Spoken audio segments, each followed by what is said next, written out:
waaw sant yàlla la ñuy def dolli ko santaat ak sant njaboot gi yëpp rawatina sëñ Fallou Fall mii nga xam ne taxawaayam ak pas-pasam ak yéeneem lii sabab bi yëpp mooma waaw dëggi murit lañu sëriñ bi def ndax lii day tegtale di wane ne ñun xencuñu suñu borom xëttaluñu kenn ci lul sëriñ Tuubaa ak Cheikh Ibra te li sëriñ bi wax doy nañu sëkk sëriñ bi buy jaayante ak di feddali pas-pasam loolu doy nañu sëkk murit bu ne loolu nga bëgg a dégg sa nopp kon ñun ñàkkuñu dara ñu ngi ñaan addiyee gi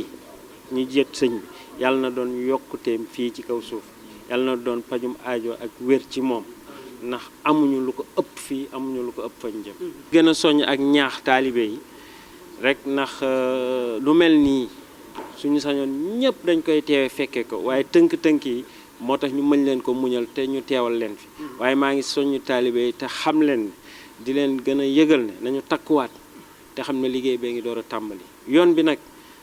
kenn du gis jëfam kenn du ko naw du dul dëgmal sëriñ bi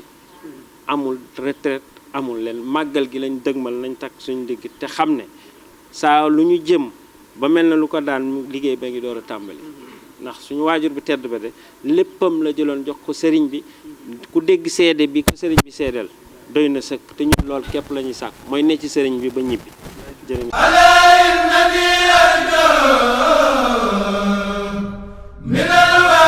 Touba Média TV, la télévision dans les prochains jours.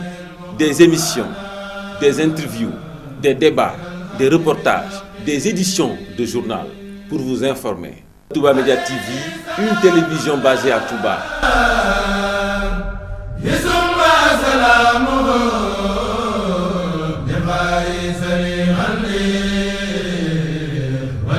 بالهدى العقيم